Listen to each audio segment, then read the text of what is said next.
Boa tarde, que a graça, a paz e o amor de Jesus Cristo esteja sobre a sua vida onde você estiver. Que alegria poder estar aqui com você para mais um vídeo, o nosso momento mais prazeroso do dia, que é o nosso devocional com o Senhor. Hoje estaremos lendo, meditando e ouvindo a voz de Deus através do capítulo 22 do Evangelho de Mateus, onde Mateus vai continuar relatando, a respeito da vida terrena de Jesus aqui na terra, cumprindo o seu ministério, que é salvar a minha vida e a sua através da sua morte, a sua entrega ali na cruz. Então vamos dar continuidade aqui. O capítulo 22, versículo 1 vai dizer assim: De novo, Jesus lhes falou por parábola, dizendo: O reino dos céus é semelhante a um rei que preparou uma festa de casamento para o seu filho. Ele enviou seus servos a chamar os convidados para a festa, mas estes não quiseram vir. Enviou ainda outros servos, dizendo: Diga aos convidados: Eis que já preparei o meu banquete. Os meus bois e animais da engorda já foram abatidos, já está tudo pronto. Venham para a festa.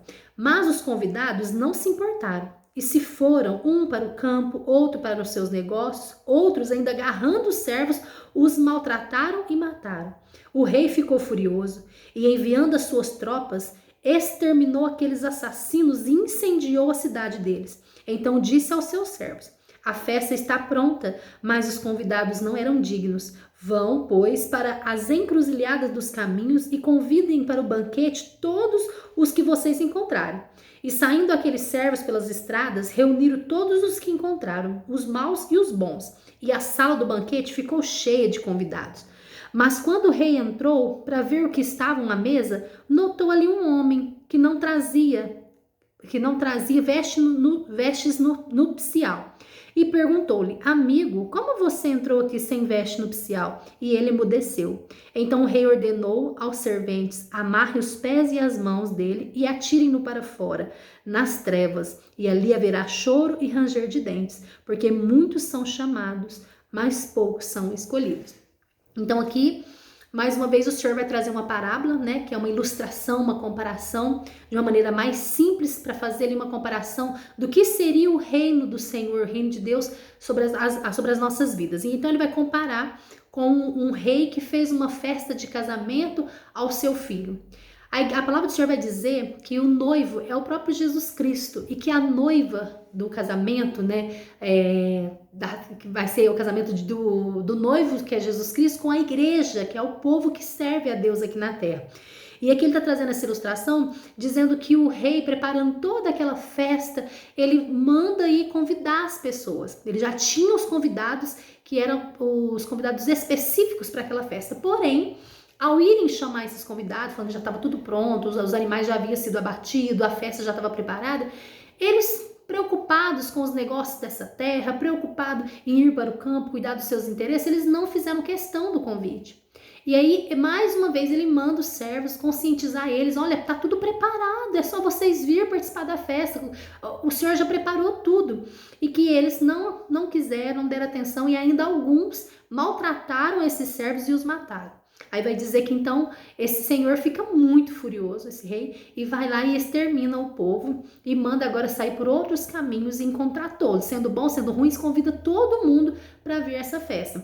Aqui tá falando, quando o Senhor vem, a promessa era o Messias para o povo de Israel, era o povo escolhido desde Abraão, um povo que o Senhor selecionou, separou para ele. Esses eram os convidados para a festa, esses eram os que que tinham sido escolhidos para participar das bodas com o Cordeiro.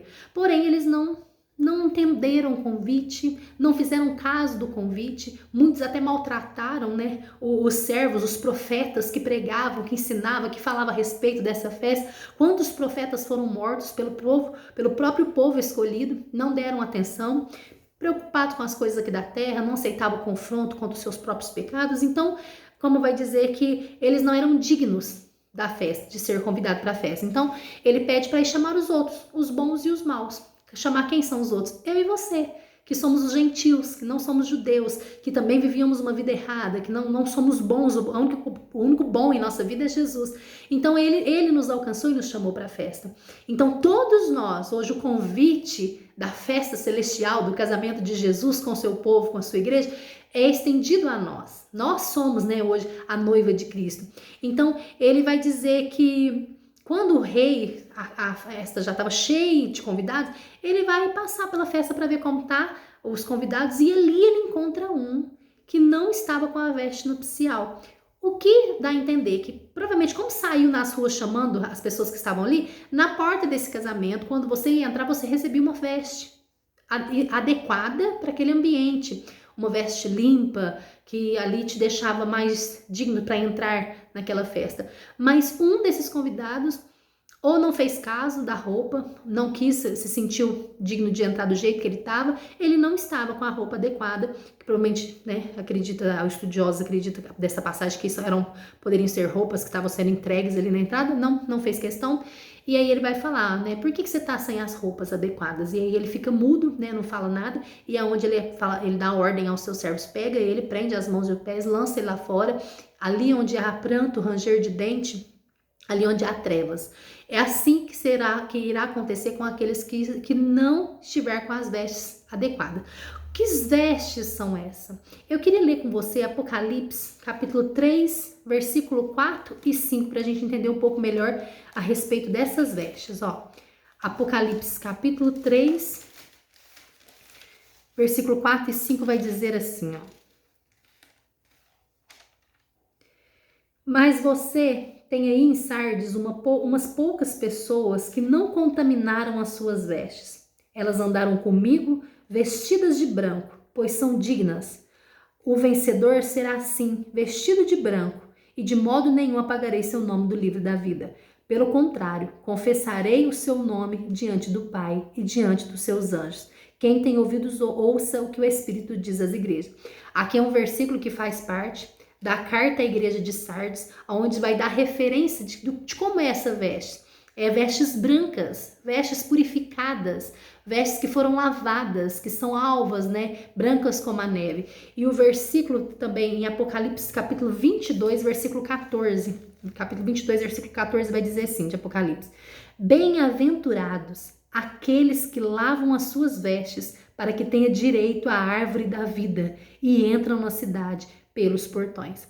Aonde nossas vestes foram lavadas e se tornaram dignas de entrar nessa festa de casamento? Pelo sangue do Cordeiro, pelo sangue de Jesus derramado naquela cruz, que nos purificou dos nossos pecados. Só através de Cristo, só através da purificação que Ele exala sobre as nossas vidas, nós somos dignos de portar uma veste nupcial para frequentar dessa festa. Aqueles que não aceitam a Jesus, que não reconhecem Ele como Salvador, que não têm suas vestes limpas através de Jesus. Lembra da passagem? Quando Jesus vai lavar os pés dos discípulos, nós vamos chegar nessa passagem. Pedro vai dizer assim, não, mestre, o meu não precisa lavar. Aí ele fala assim, se eu não lavar você não tem partes comigo. Aquele que não se deixa ser purificado, transformado, ter suas vestes, a sua conduta lavada pelo sangue de Jesus, não tem parte com ele. É dessas vestes aqui que essa parábola está se referindo.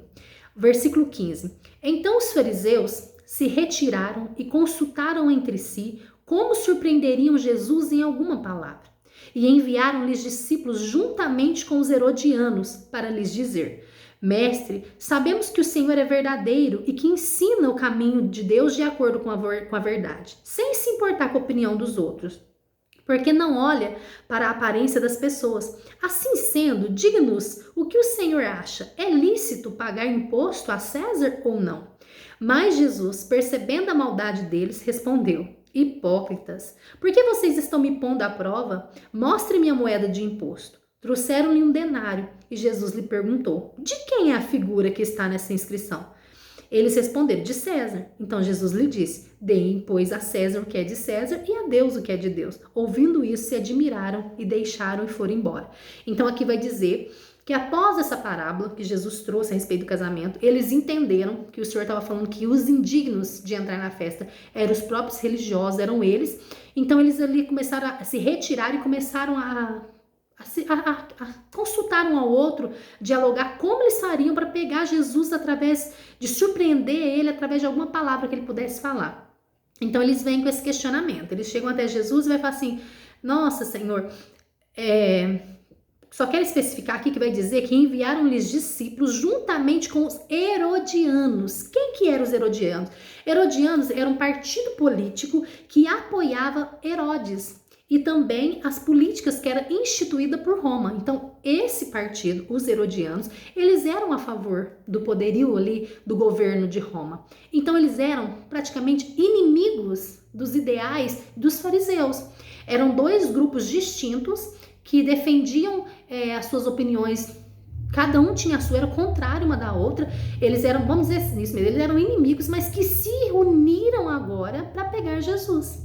Então, eles falaram assim, ó, vamos perguntar para Jesus a respeito do imposto que é dado, né, a César, o imposto que é pago a Roma. Aí eles vão dizer assim, se ele falar que tem que pagar, o povo judeu, o povo de Israel que está seguindo ele aqui, vai ficar nervoso, né, que eles eram, eles não concordavam com aquele preço abusivo que era posto sobre eles, e aí ele vai falar que se pagar esse tributo, esse imposto, eles vão falar assim, não, o Senhor está preocupado só com as questões aqui da terra. Mas se ele falar que não tem que pagar, aí os fariseus, né, falar que é só do céu, melhor entendendo, ele vai desagradar um dos lados. Se ele falar que não tem que pagar, aí os herodianos que vai o entregar para ser preso, o acusar por revolta política. Fala assim, nossa, ele está influenciando os cidadãos judeus a não pagar um imposto que é lei que eles tenham que pagar.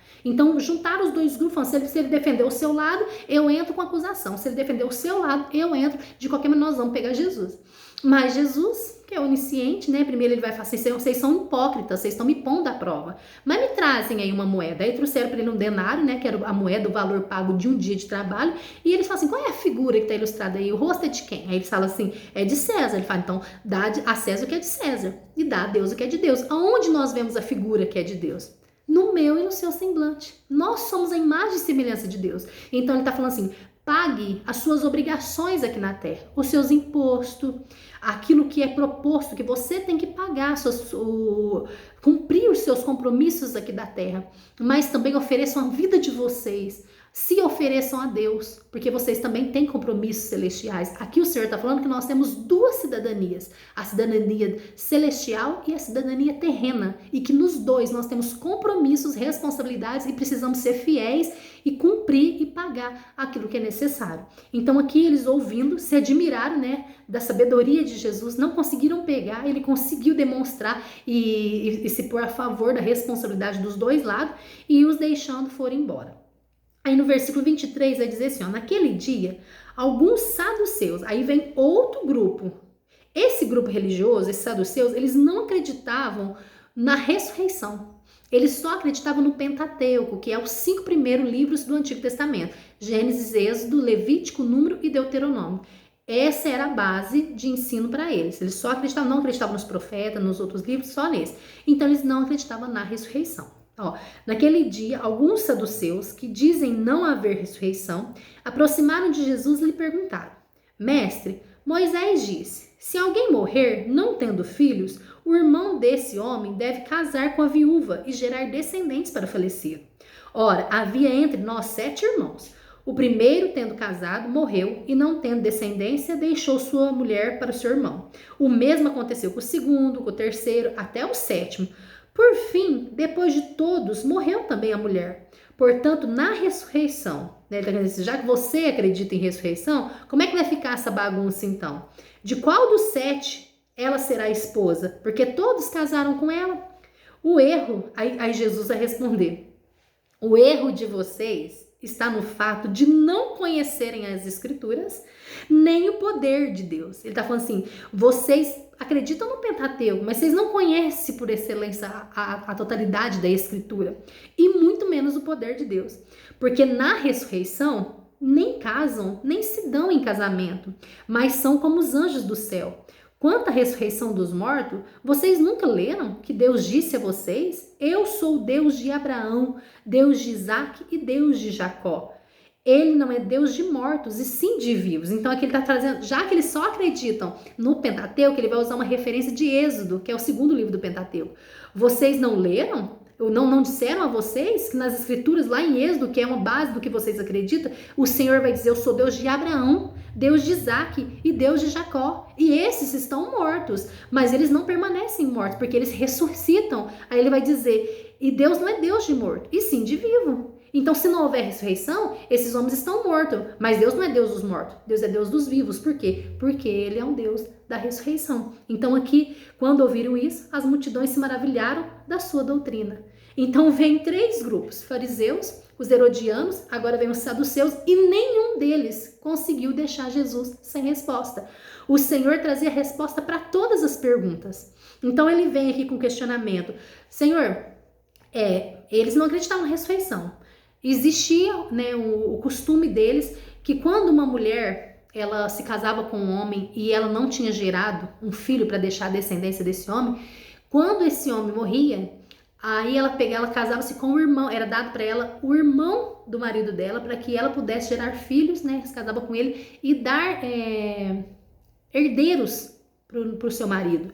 E aqui eles vão dizer assim, vale ressaltar, por que havia esse costume? Até porque, por causa da mulher, naquela época, uma mulher que ficava viúva, ela ficava praticamente desprezada, porque ela não tinha ninguém por ela. O homem é quem a sustentava, o homem é quem abençoava a vida dessa mulher. A mulher não tinha emprego, a mulher não podia responder por si mesma. Então, para que ela não ficasse desamparada, então agora ela se casaria com um outro irmão e também, né, daria descendência, descendentes para essa família não ficar sem ter os herdeiros, aí, aqueles que dessem sequência na sua genealogia.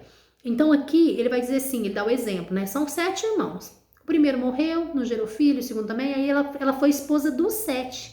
Lá no céu, quando ela chegar, tem 7 maridos lá. Ela vai ser esposa de qual deles? Então ele está querendo pôr a prova de Jesus, já que o Senhor defende a ressurreição, que rolo que vai acontecer lá no céu, então, se são 7 maridos? Aí o Senhor é onde ele vai fazer essa acusação, vocês não conhecem as escrituras e muito menos o poder de Deus. Quer dizer, vocês estão preocupados com umas questões tão pequenas, onde na Bíblia fala, né? Eu acredito que o Senhor estava querendo dizer, onde na Bíblia fala que lá no céu tem casamento, que lá no céu tem relacionamento, que lá no céu nós vamos chegar lá e reencontrar o marido da gente? Não, lá no céu nós vamos, assim como os anjos, não vai ter marido, não vai ter mulher, nós não vai ter essa atração sexual que há aqui na terra. Lá nós vamos ser semelhante aos anjos, não tem essa instituição da família. Nós somos todo um povo só. Então aquela mulher, quando ela chegar ali, ela não vai ver 7 maridos. Não, ela vai ver 7 homens e nenhum é marido dela. Né? Não vamos ter essa atração, essa necessidade de você chegar e falar, nossa, esse é o meu marido. Não vai ter isso no céu. Vamos ser semelhante aos anjos. Aqui o Senhor está dando uma prévia, né, do que vai ser no céu.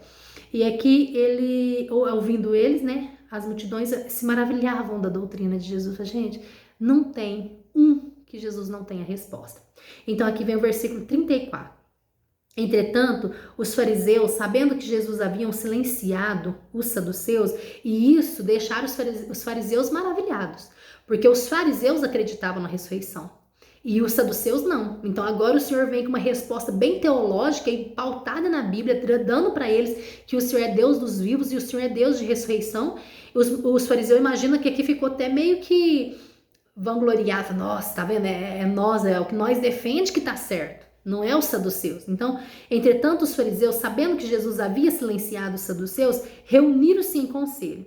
E um deles, intérprete da lei, querendo pôr Jesus à prova, perguntou-lhe. Então, um intérprete da lei, veja que provavelmente era um mestre ali dentro da palavra, né, de Deus, um grande estudioso. Ele, querendo pôr Jesus à prova, perguntou-lhe. Aí ele vem, mestre, qual é o grande mandamento da lei? Aqui a intenção deles provavelmente era assim, que se eles especificar um e deixar o outro, diminuindo o valor do outro mandamento da lei, nós vamos pegar ele. Mas existem tantos mandamentos, como só um sobressai, né? Então eles estavam pondo Jesus à prova. O mestre, qual é o grande mandamento na lei? Jesus respondeu, né, no versículo 37. Ame o Senhor, o seu Deus, de todo o seu coração, de toda a sua alma e de todo o seu entendimento. Esse é o grande e primeiro mandamento. E o segundo, semelhante a este. Ame o seu próximo como você ama a si mesmo. Destes 2 mandamentos dependem a lei e os profetas.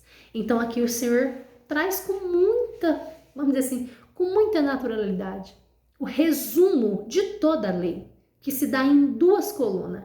O primeiro, acima de tudo, é amar a Deus de toda a nossa alma, todo o nosso entendimento, é amar Ele de todo o nosso coração. Esse é o primordial dos mandamentos. Se eu amo a Deus, eu obedeço os 4 primeiros mandamentos. Eu não tenho outro deuses semelhante a Ele diante de mim. Ele é meu único e suficiente Deus.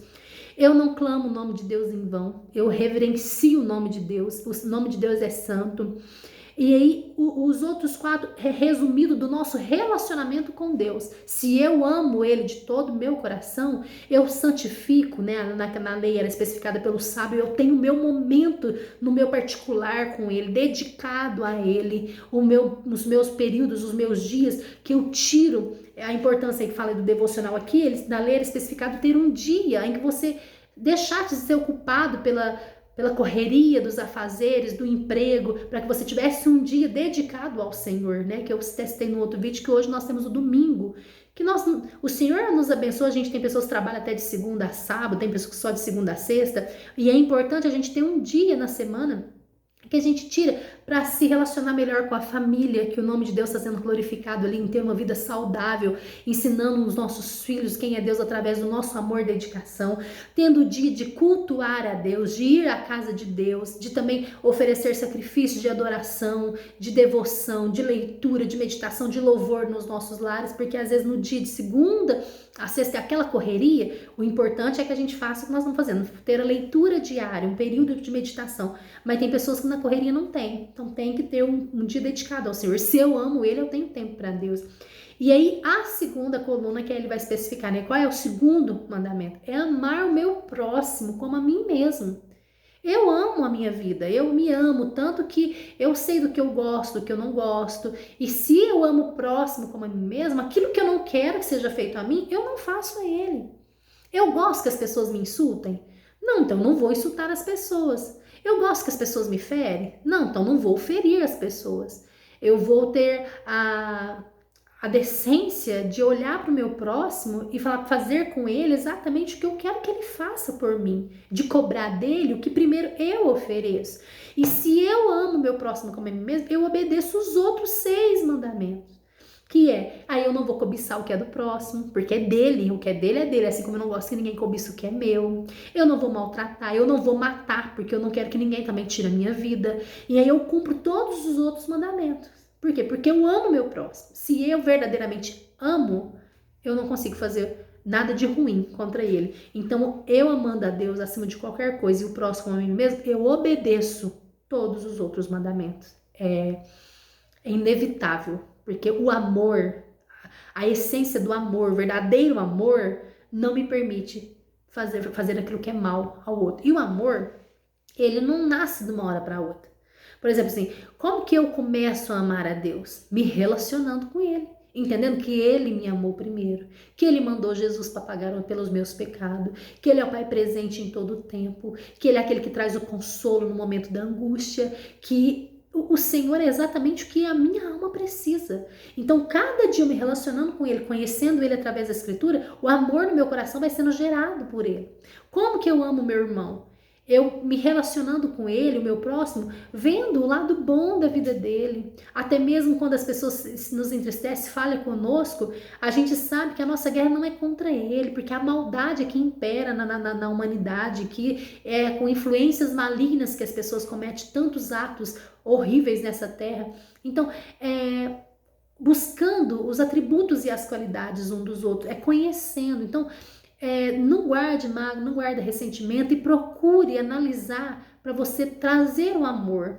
O amor é conquistado e ore em favor disso. Você tem pessoas, Senhor, não consigo amar, não consigo perdoar. Confesse a Deus e o Senhor, através do Espírito Santo, nos ajuda diante das nossas fraquezas.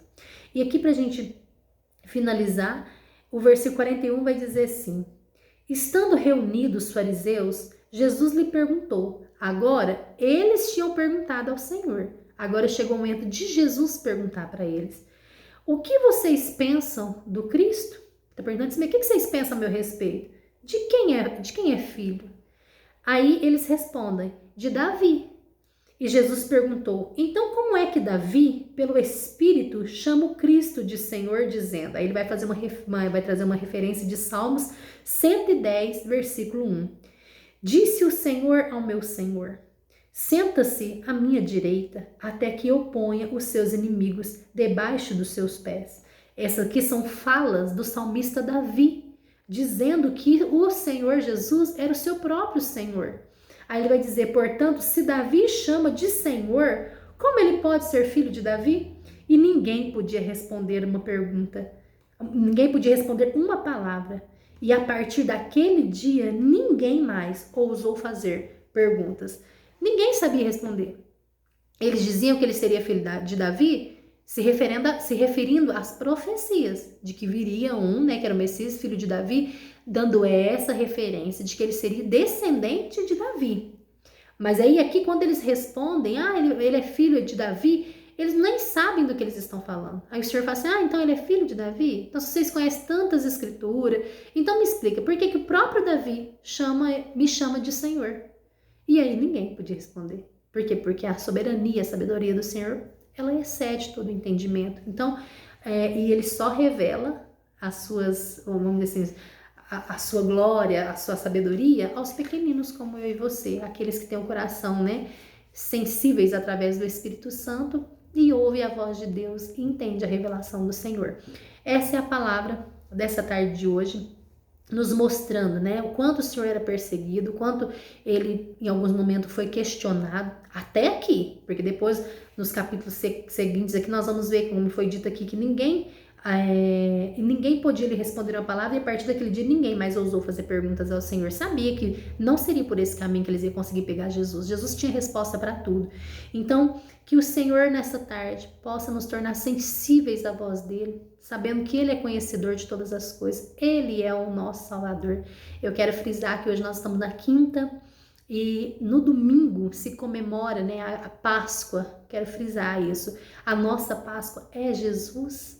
Esse mesmo Jesus que passou por perseguição, passou por questionamentos e sempre defendia o reino de Deus.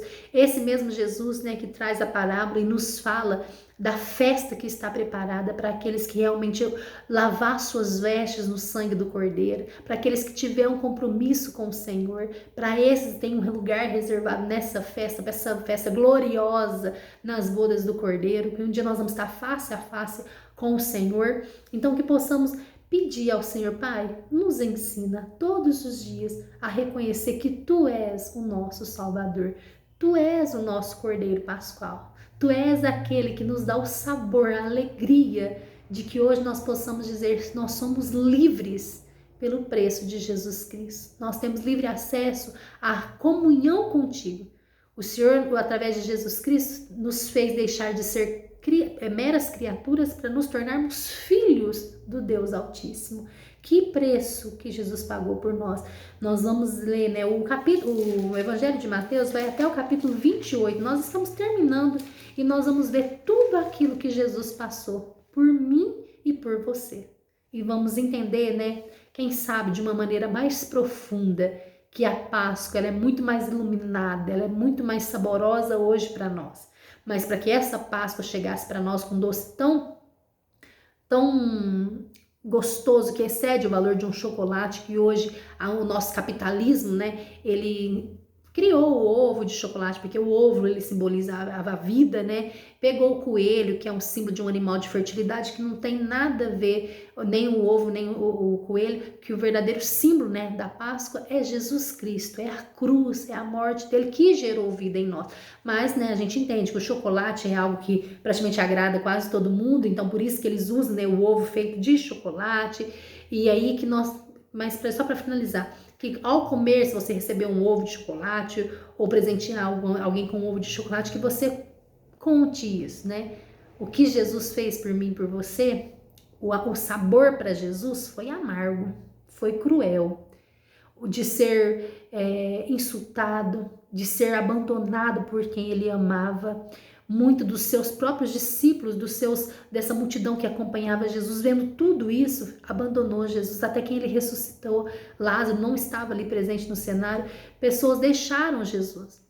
Mas ele morreu, cumpriu seu propósito e ao terceiro dia ele ressuscitou. Aí ele gerou esse sabor doce para nossas vidas, devido a todo esse sofrimento. O castigo que nos traz a paz, vai dizer o profeta Isaías. Hoje você tem paz para falar da Páscoa, mas esse castigo cruel estava sobre quem? Estava sobre ele. Pelas suas pisaduras, ele foi pisado, humilhado. Por essas pisaduras, eu e você hoje pode dizer que somos sarados pela honra e a glória de Jesus. Por isso eu queria finalizar esse vídeo dizendo: o que seria de mim e de você se não fosse Jesus? Tem um louvor que eu gosto muito, que ele vai dizer assim: ai de mim se não fosse o amor de Deus, que por amor ele perdoou os pecados meus. Ai de mim se não fosse a sua luz. Ai de mim se não fosse Jesus.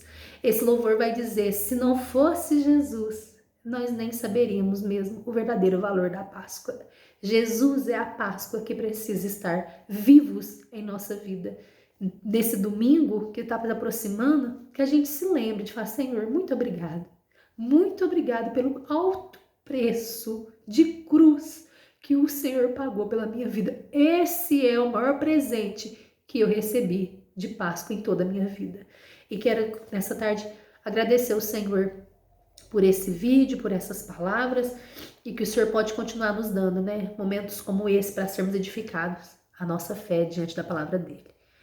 Senhor, meu Pai, obrigado por esse capítulo de hoje, que vai edificando as nossas fé, que vai firmando a nossa convicção de que Tu és o nosso grande e suficiente Salvador. Obrigado hoje pelo gosto doce da palavra Páscoa nas nossas vidas, que Te custou tão caro, que foi um gosto de fel pela perseguição e sofrimento que o Senhor passou por nós. E o Senhor não desistiu.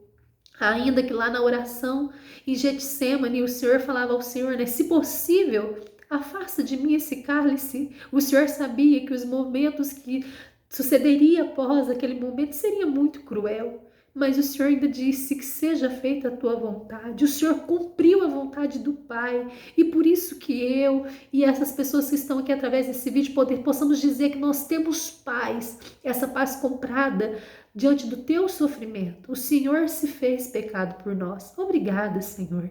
Nos ensina a entender que Tu és o nosso Cordeiro Pascual, que o maior presente que nós possamos receber é aquilo que nós já recebemos há mais de 2000 anos, quando o Senhor se entregou naquela cruz por nós. Obrigado por essa tarde de quinta-feira. Nos dê uma noite abençoada, nos dê um final de semana cheio da Tua presença.